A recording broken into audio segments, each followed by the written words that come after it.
প্রিয় দর্শক, আসসালামু আলাইকুম। সিবি মিডিয়া 24 সংবাদে আপনাকে স্বাগতম। সংবাদ উপস্থাপনায় আমি চান মিয়া। এখন শুরু হয়েছে শীতকাল। এই শীতে গরু, ছাগল, পশু পাখি প্রাকৃতিক দৃশ্যতে ঘুরে বেড়ায়। তো আপনারা দেখছেন সিবি মিডিয়া 24। এতক্ষণ শুনলেন সংবাদ শিরোনাম।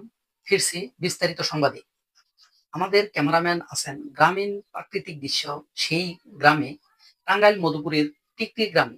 এসকে সুমনের ক্যামেরায় ভিডিওটি দেখে আসি।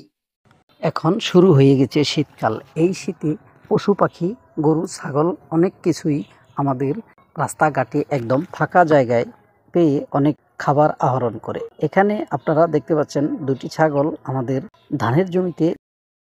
একটি পাখি এখন ধানের জমি হাল চাষ করার সময় যে পোকামাকড় অনেক কিছুই সেখানে দেখা যায়, সেই দৃশ্যটি আমি আপনাদেরকে দেখানোর জন্য চেষ্টা করছি। আপনারা অবশ্যই সম্পূর্ণভাবে দেখতে পাচ্ছেন, অনেক দূর থেকে ক্যামেরার মাধ্যমে এই পাখিটি ভিডিও করা হয়েছে।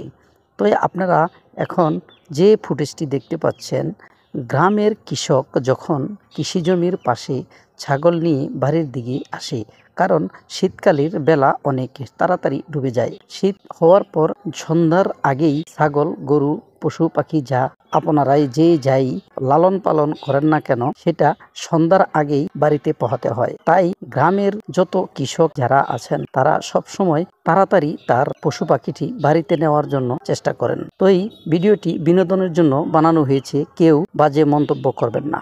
মধুপুর টিকরি থেকে এসকে সুমন, সিবি মিডিয়া 24।